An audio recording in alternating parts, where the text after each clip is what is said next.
बिस्मिल्लाहिर्रहमानिर्रहीम। अस्सलाम वालेकुम। कैसे हैं आप? उम्मीद करती हूँ आप सब खैरियत से होंगे। तो ये मेरी पहली वीडियो है अपना खाने बनाने की। तो आइए चलते हैं, रेसिपी बनाते हैं और वो भी मीठे की। ठीक है, तो आप दूध वाली सेवइयाँ बनाते हैं, तो आइए फिर शुरू करते हैं। दूध डाल दिया है और बॉयल होने तक इंतज़ार कर। ये सेवइयाँ, ये 2 किलो दूध है, ये नारियल किया हुआ कद्दूकस, ये चीनी है, ये खोया है और ये बादाम है। तो ये सारी चीज़ें हैं जो सेवइयाँ बनाने के काम आनी है। ये सेवइयाँ हैं जो हमने उसको चूरा करनी है दूध में डालने के लिए। अब इसको हम आस्ता आस्ता ना, सेवइयाँ हमने चूरा कर ली हैं और इसको हम प्लेट में डालते हैं और फिर इसको और अच्छी तरह ना चूरा इसका कर लेते हैं और फिर बाद में इसको दूध में हम डाल देते हैं। हाथों से अच्छी तरह इसको मसल देते हैं सेवइयों को और फिर बाद में दूध में डाल देते हैं। अगर वीडियो आपको मेरी अच्छी लग रही है तो फिर लाइक कर दें, कि आपकी तरफ से हमारे लिए एक प्यारा सा तोहफा होगा। दूध में उबाल आ गया है, तो अब हम इसमें सेवइयाँ डालते हैं। हाँ जी, अब आस्ता आस्ता ना करके हम सेवइयाँ डालते हैं और इसको हम 5 मिनट के लिए पकाएंगे अच्छी तरह और फिर इसमें बाद में हम चीनी डालेंगे। अगर वीडियो आपको मेरी अच्छी लग रही है तो लाइक कर दें, आपकी बड़ी नवाजिश होगी।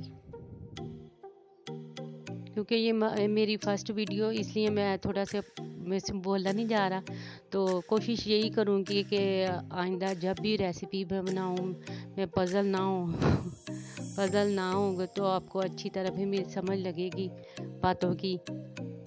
अब आस्ता आस्ता आप सेवइयाँ बनाएं, आस्ता हल्की आंच पर, मीडियम आंच होगी तो फिर ये ठीक बनेगी। क्योंकि अगर ज़्यादा तेज़ आंच की है तो ये जलने का डर होगा, सेवइयाँ फिर ज़्यादा गाढ़ी हो जाएगी तो फिर वो ठीक से नहीं बनेगी।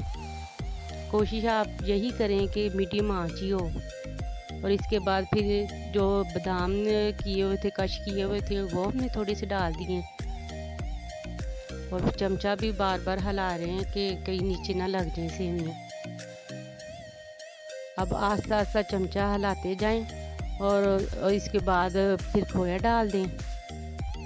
आस्ता आस्ता करके डालें ना, कहीं इसकी गुठलियाँ ना बने। खोया हमने डाल दिया, आस्ता आस्ता ना डालना है और साथ में ना चमचा भी हिलाते जाना है क्योंकि ये जल ना जाए। सेवइयाँ 2 मिनट यानी कि पक जाए ना, तो 2 मिनट पहले आपने खोया डालना है और फिर इसके बाद आंच ना बस इसकी बंद कर दें। अब ये पक गई हैं, सेवइयाँ पक गई हैं और हमने आंच भी बंद कर दी है। तो इसको अब हम डिश आउट करते हैं। अब हम इसको निकालते हैं, डिश आउट करते हैं